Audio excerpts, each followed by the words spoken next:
It's time to bake up, my friends, my buddies.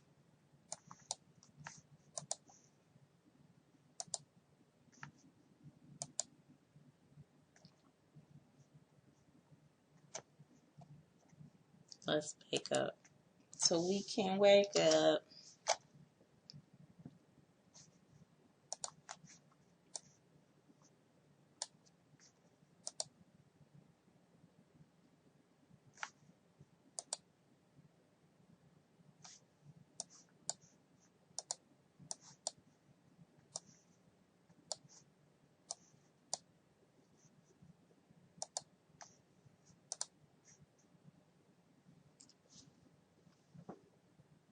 I got a J rolled up.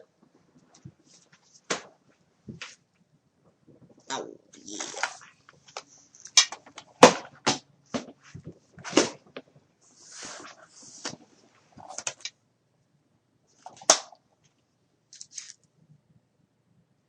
Ah.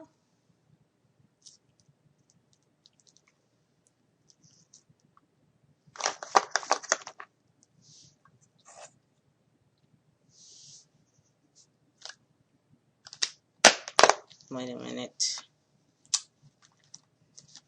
Ta-da! Lighter leash.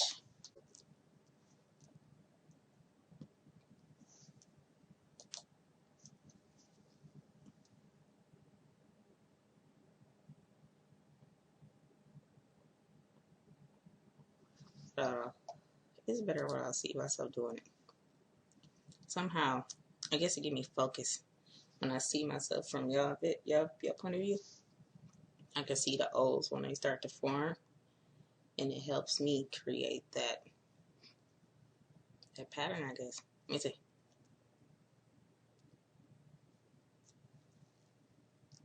When they like, with my eyes like almost crossed, it's not quite as good. Dang, I forgot how this shit tasted. It's so good. So, what's today? Thursday? Really? Wow. June 8th. We are halfway through the year. When I have 7/8 of a gram of weed, I consider myself out of weed. Ron White, American comedian. 7/8.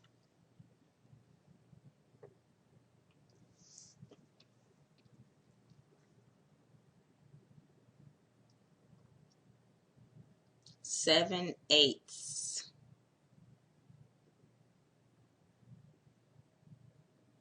That means you got 7/8. So that's 1/4, 2/4, it's a half, 3/4.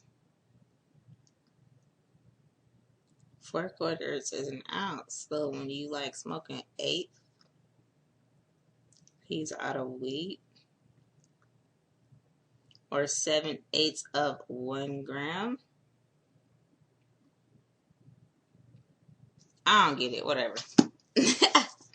I'm not finna overthink this shit. Less than a gram? I don't get it. I don't get it. I don't get the funny. Sorry. Some people I don't get. Some just I don't get. February 9th, Thursday, said, what's a slide? Yes, what is a slide? According to this, it says this element of a bong acts similarly to a carb, allowing air to flow into the chamber and push the smoke into the user's lungs when removed from the bong.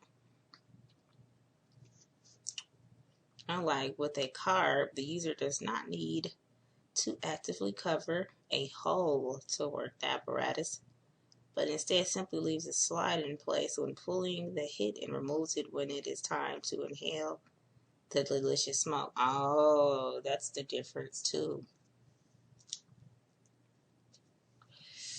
I never knew why people used to do that. I thought maybe it was just helping them clear the bong better. I didn't know they had to do that. I thought it was optional. See, I don't have glass bongs, so I don't fuck with them like that. Because if my shit break, I'm going to be for real sad. And I don't want to put myself through that.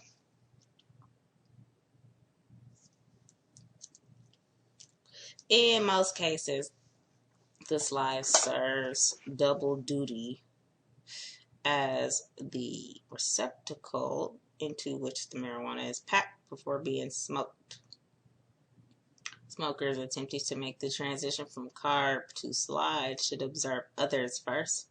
Is there a few things more embarrassing than waiting for one's turn to smoke, inconspicuously inspecting the bong for all, scratching one's head and sheepishly asking, "Oh, now what?"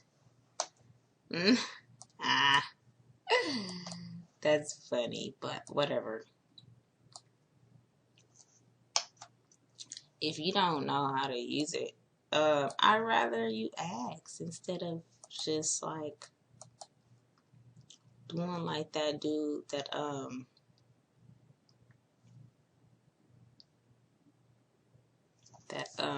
one dude that was on Facebook. He was burning a pipe like it was a crack pipe. You know, I mean, you know, it's one thing to look stupid because you're doing it wrong. If you worried about looking stupid.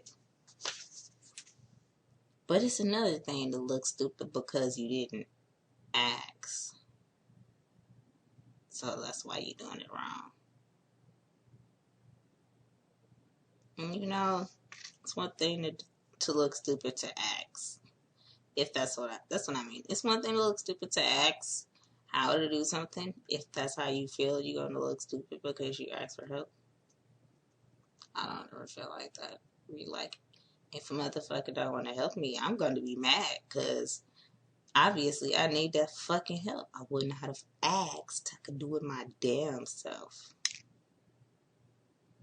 I must really need your fucking help. If I resorted to asking for somebody externally to help me get something done, I can't do it myself. It must be fucking possible.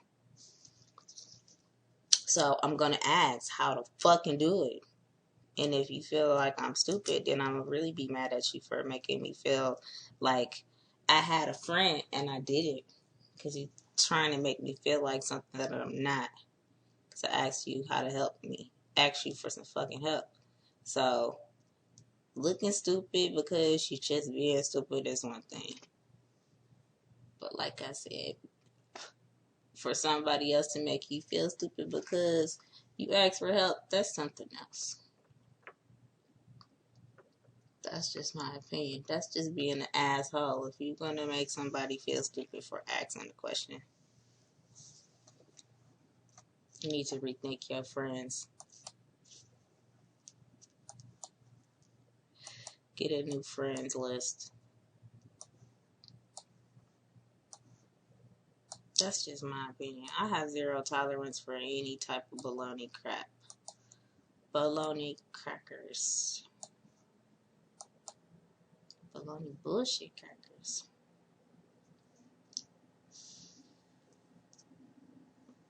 Why do I just keep auto getting on YouTube? Like, that's where my news is. That's not where my news is.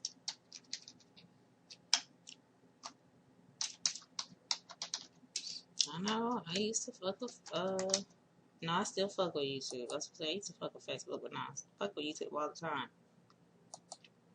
But this is not the moment. I can't play videos on here right now. Ooh.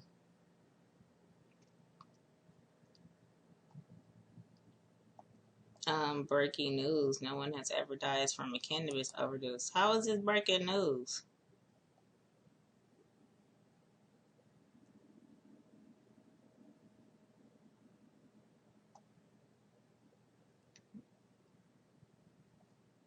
It says, why is it usually harmless? Good question.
All right.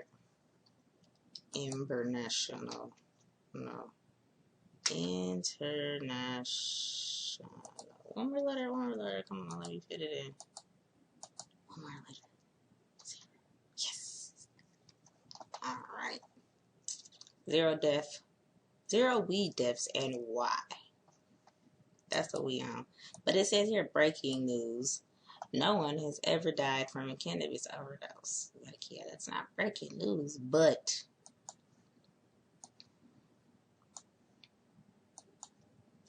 cannabis is still unfairly demonized around the world. It says, who wrote this? Don't say. Well.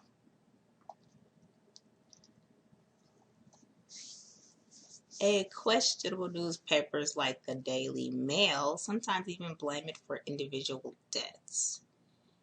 But science is getting more and more certain about a very crucial fact, that it is practically impossible to overdose on cannabis. Read on to find out why. Let's read on. Let's get it. Ah, yeah.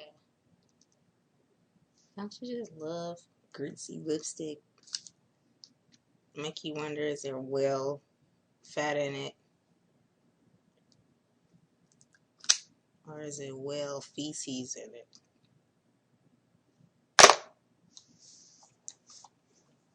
One day I'm going to find out. I don't know today, so. Why is cannabis overdose usually harmless? Good question. In the brain. Yeah. In the brain, cannabis works by binding a bunch of protein receptors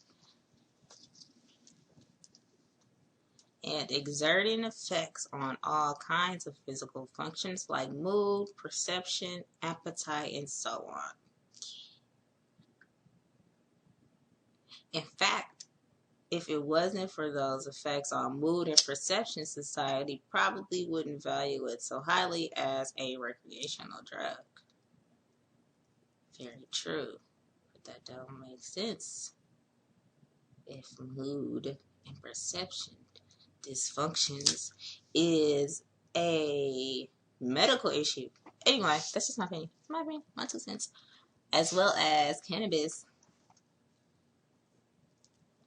other recreational drugs like cocaine, heroin, alcohol, and barbiturates. So let's please stop calling weed recreational, because if this is what recreational is, we don't need weed to be considered recreational anymore. This is making me really not like recreational, the word recreational, any fucking more than I already did. Recreational medicine. What the fuck? Recreational death? That's the craziest shit. I really like that word recreational. It's so so cool to me. Like, I get tired of using the same words. And I found a new way to say the word fun. And I was like, wow, it's so fucking long. It's so the opposite of the word fun. It's hard to say. It's hard to fucking spell.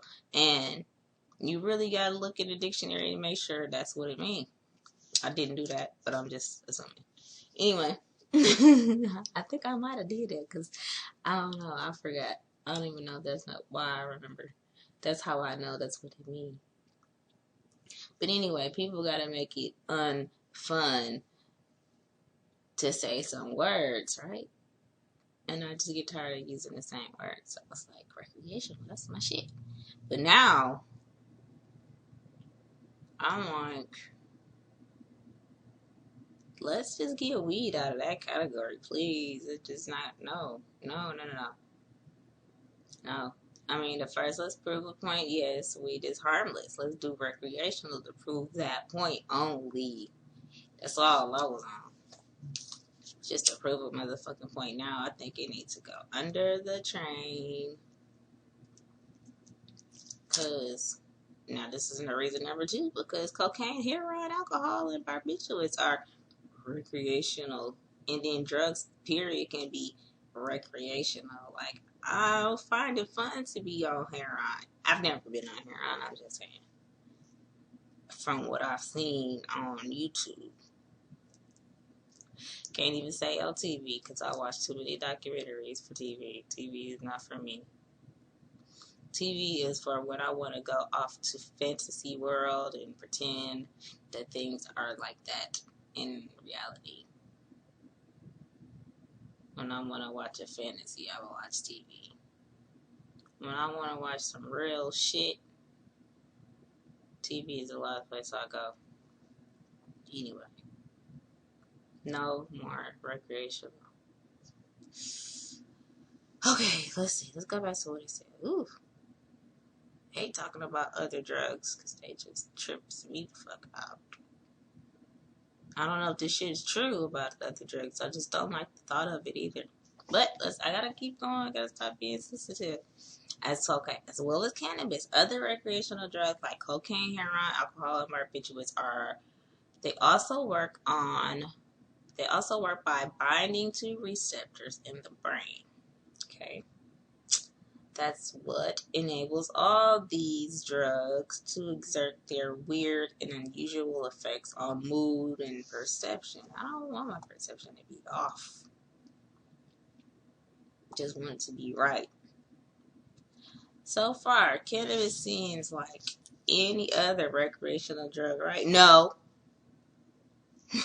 Fucking no. But there is a crucial difference. Yeah, really a whole lot of difference. Shit ain't gonna kill you. And that is in the location of the protein receptor that cannabis binds to. See? The way I word it, it don't come out like this. Just be like, this some bullshit. Fuck that. And people be like, alright. Heroin and cocaine are drugs that famously cause overdose. And that's because the opioid and dopamine receptors that they bind to are present deep in the brainstem. The brainstem is an ancient part of the brain that controls basic bodily functions like breathing and beating of the heart. Jeez. This gets so serious sometimes when we're talking. Be thinking it's gonna be just straight stoner chat. It's just like some real shit. People be thinking we stoners not be talking about nothing. We be just dazed and confused and we just be babbling like babies. No, motherfucker, we be talking about some real shit. And every now and then when I see a group of babies standing around in a circle with cups in their hand, little sippy cups having a conversation, don't nobody understand. I think to myself, they got some shit going on and they have their own way of communicating. And we just think it's funny because we don't understand. It's like people don't understand shit. They find a way to either complain about it or laugh at it. Like, it's just gonna go away. Maybe you do.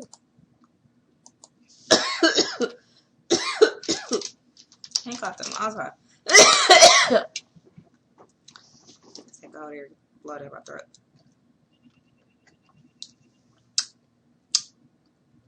Look, I washed my shit in the dishwasher.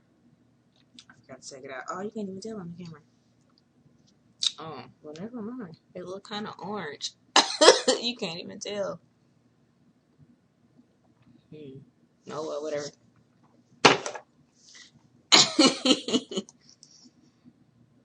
And then don't shit ever improve. Because people be playing like it, like fear. Okay, fear will stop you, but don't let it. So anyway, let's get back to that chat.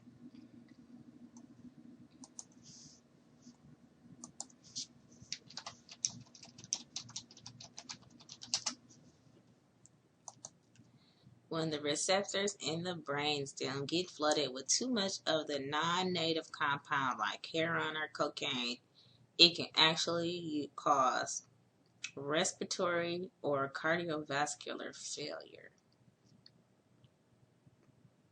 The foreign compounds cause normal function to be drastically interrupted, resulting in a potentially lethal overdose.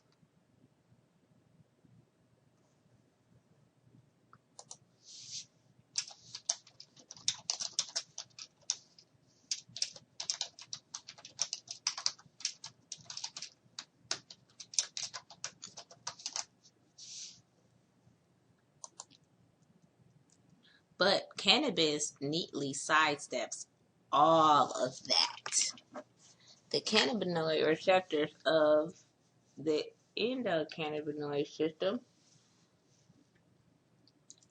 are very rarely located in the brainstem. So they do not have any control over essential functions like breathing and heartbeat. Very different. Very different.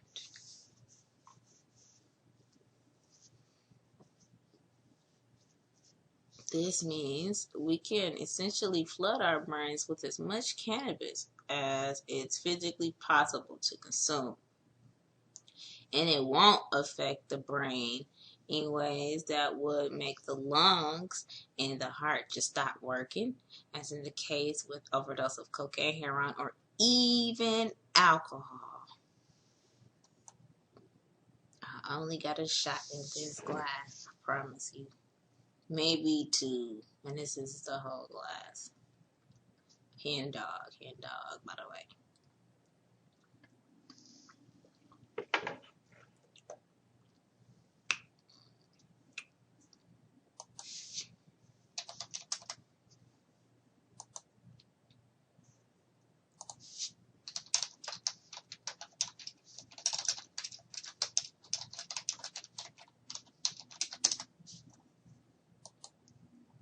So while we can definitely take too much cannabis and feel ill effects, it's practically impossible for a human to lethally overdose on cannabis. Sparse densities in lower brainstem areas controlling cardiovascular and respiratory functions may explain why high doses of delta-9 tetrahydrocannabinol are not lethal.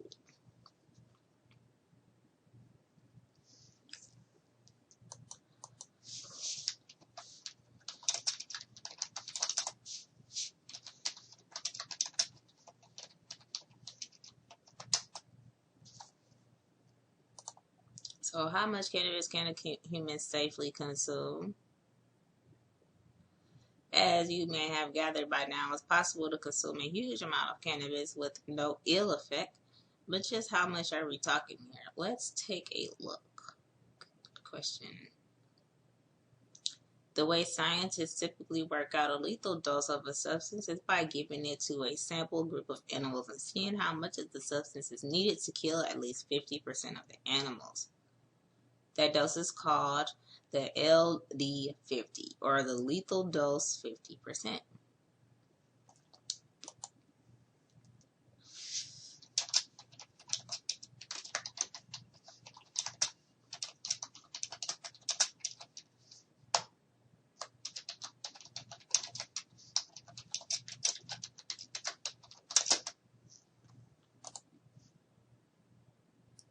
alcohol, heroin, cocaine, and even some drugs that many people consider relatively safe, such as ecstasy. Really? That's safe? I don't care. All of these can kill you pretty quickly if you take 10 times the normal dose, or even less in some cases. Less lethal drugs that can still kill you relatively easily include Rohypnol and mescaline at around 20 to 80 times the normal dose. Mescaline, that's what that looks like. With all of these potentially lethal substances, effective dose is usually in the milligrams, so a lethal dose can be less than a gram of the pure substance. Shit, I need to know what this is so I can avoid it when the motherfucker come to me with it. I don't know nothing about that. That's some new shit to me. That's some 2017 shit. I need to know what that is. I'm gonna look that up later. That sounds like some bullshit. I remember I went to this concert and I saw these bottles of eye drops or something. Or no, this dude was asking me, should I have eye drops in my purse? I'm like, no, but why? Why? What is that all about? Why do y'all take that out of people's purse anyway? And he said, you can put that in somebody's drink. I was like, whoa. Oh, thank you for taking those out of my purse or people's bags then. And then when I came back as I was leaving out, I went back through past security and I saw a whole stack of them motherfuckers. I was like, whoa. Shit you don't be knowing, man. Shit can kill you.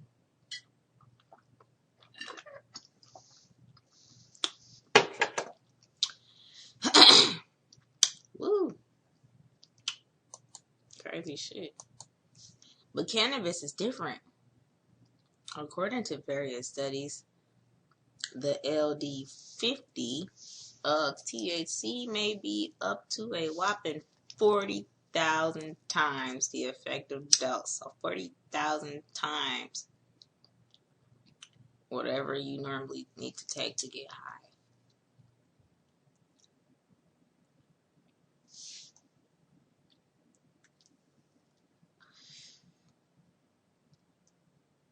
Anyway, let me keep reading. I can't imagine shit like that. In fact, studies from the 1970s show that incredibly high doses of 3,000 milligrams/kilograms of THC were not enough to cause fatalities in dogs or monkeys when given orally. Monkeys were also injected with 92 milligrams or kilograms of THC with no fatalities. I want to know what happened to the monkeys then.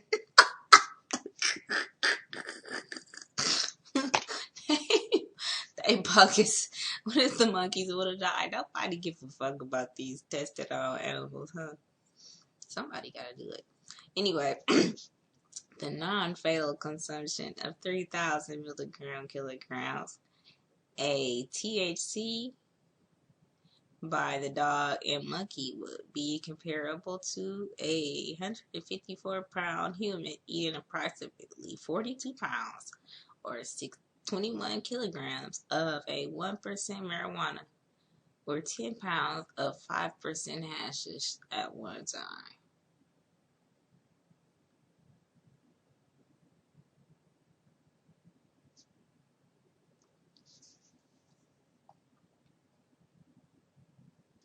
Of course, cannabis and hashish is typically a lot stronger than 1% and 5% THC back in the 1970s when studies date from. That may have been standard. now we have much stronger cannabis, hashes, and all kinds of extracts. In fact, some extracts gets up to 90% THC. Oh my God. Yes, this shit. Oh, fucking hell. I forgot how much is in this shit. I think it's like 89. And I ain't used it yet because I'm scared. It's so strong. It just smells like grass. It like the best smelling grass in the world. Like somebody just got the prettiest, greenest, freshest cut, the perfectlyest cut. Like nobody, like somebody just took a yardstick and cut out a piece of grass. You know those little pieces of grass that you see in the stores, and they be just clipping on it at the fruit shops, the juice shops, something like that. Something fresh, just cut. Oh my goodness. I can't believe this shit though. For real. This shit, oh man. I ain't used it yet. One day. Maybe today. Let me think. So how much, so if I took this whole damn thing, I still wouldn't be dead. I'd be high as a bitch though. I'd be asleep. I'd probably be in a coma though. Let me see. So how much of those would it take to cause a lethal overdose? First off, let's think about the effective dose of THC, which can be as little as 10 milligrams. At an LD50 of 40,000, you'd have to consume 400,000 milligrams or 400 grams of pure THC. So 400 grams of pure THC. This ain't even a gram of pure THC. This is like 89%.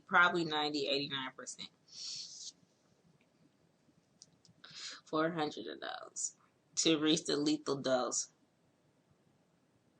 An average human weighs 62 kilograms, meaning you need 6,451.7 milligrams or kilograms to hit that lethal dose. So if you had a cannabis extract and tested out that at 90% THC, you need to consume 444 grams of it in order to even come close to the possibility of dying. I need 444 of these to come close to dying. 444 of these. I thought I was, so like 40,000 of these. Boy. And one time though. Oh, like one time.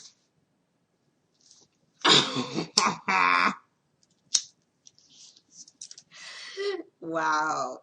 I can't even imagine a more pleasant death. You would have to be like, it's just like, oh my God.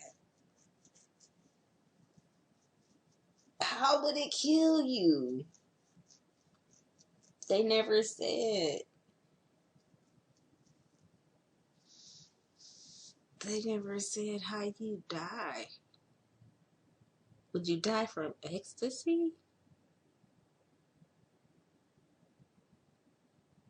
I can't imagine a death like that. Like, you don't see shit like that on TV. You don't see people dying happy.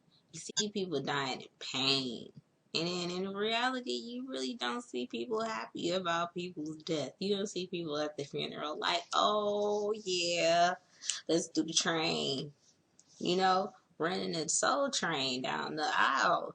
Nobody does that at funerals. If they do that, they do it in their head.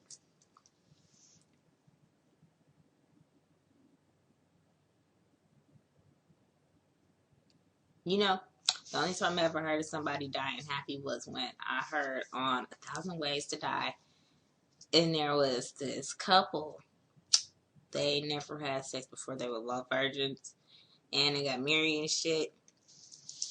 and they wanted to have sex with each other for the first time, and they were so fucking scared that when they did it, they died from, I guess, the climax. I forgot the detail part, but I was just so shocked that they died from the fact that they did it. They were so excited they had heart attacks, basically. At another time, a dude died having sex. He had a heart attack. Probably around climax.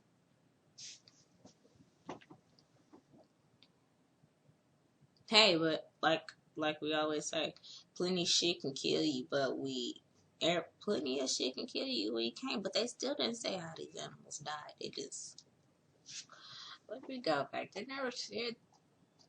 Did they even say they died? They did. They said the lethal dose. But they didn't say fatal. I don't know. Fuck. This is so different. Alright. Let me go back. It says a lethal dose of a substance is when you give a sample group of animals the substance and it kills at least 50% of the animals.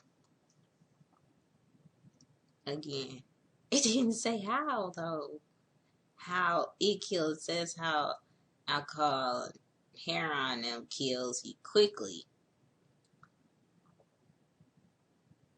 Some other shit'll kill you. Cannabis is different. Causes fatalities in dogs and monkeys after extreme amounts, but it just didn't say what the fuck is gonna happen to them. And it said they gave them a heart attack, it gave them a brain aneurysm, and it said they motherfucking eyes started popping out of their head. Nothing. Just said they suffocated. Nothing. Just said this is the number.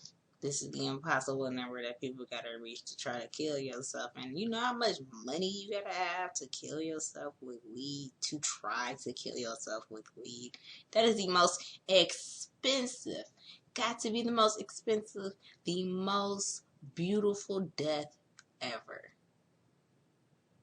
Like, if you wanted to be like, okay, I'm 150 years old, I'm not gonna die, I would like to go out on this day, at this time, and this is how. And you can, what if you could die in a good way? What if weed overdose is the best death ever? It's like going straight from earth to heaven. But you just really don't get to come back this time. Like, you go on and get as high as you can fucking get, you just don't come back. Like, that'd be a good way to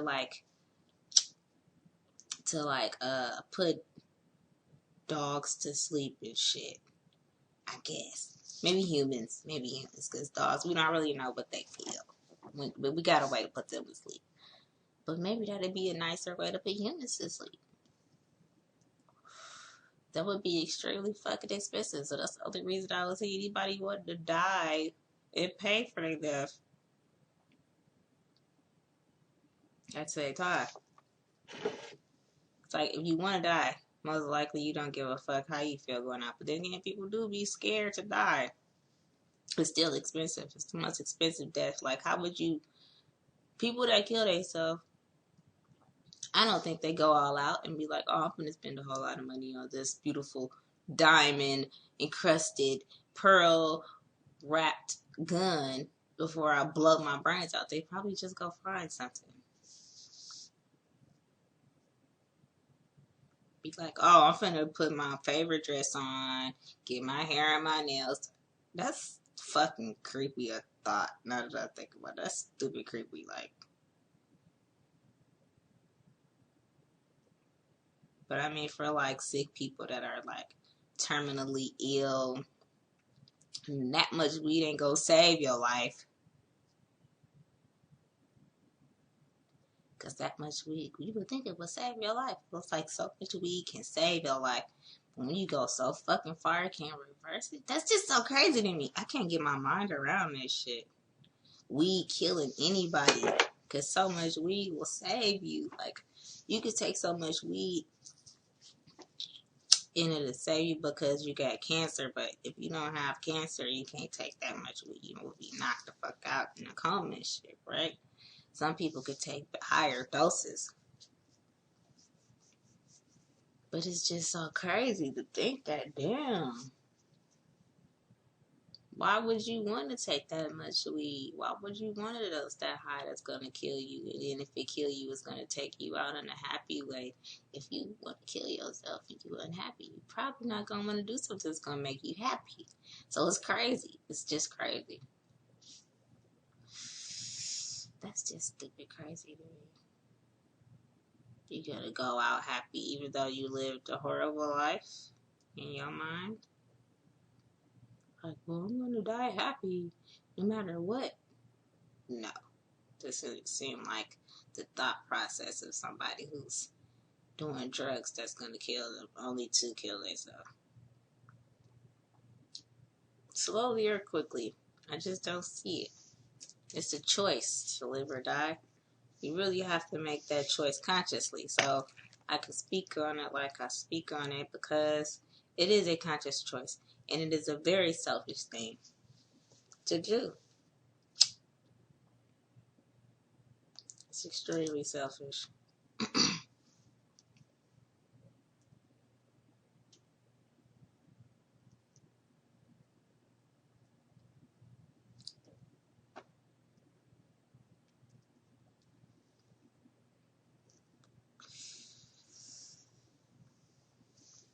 Well, shit is weird. I can't stop thinking about that. It's so weird. It's like, why would you want to? Who would? It's just weird. It's just a weird ass thought. A drug it's substance that saves so many lives. If that ever happened, you know how catastrophic that would be? That would kill the community. One death will kill the whole community. Damn. I don't even like thinking about that. Let's go. It's that time. Thank you for picking up with me. It's always fun. Yeah, man.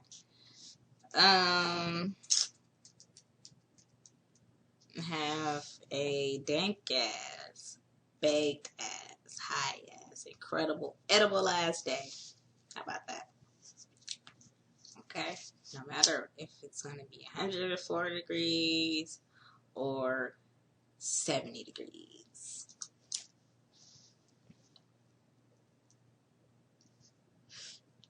Or all the above.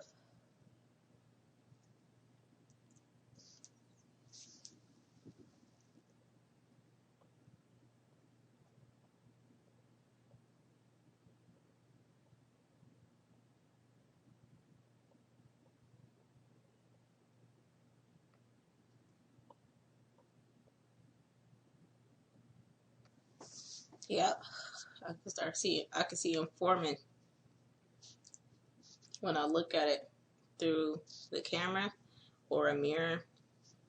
When I look at my mouth, I can see the circles forming and I can tell myself to push. Like, I can see them shape. When they start floating to the front of my mouth, I like just let it float. And I feel a lot of cloud there. And then I start to see it. If I'm not looking at it, I could just feel it. If I'm not looking at it, I could just feel it. And then I can't see if there's like that hole in it. And then I can make the hole before I push it out. So that's how I see it. I didn't know that unless I look at it. I didn't know there was a hole there sometimes and sometimes there's not. So when I push it out, I can fuck it up. But I can see the whole shape.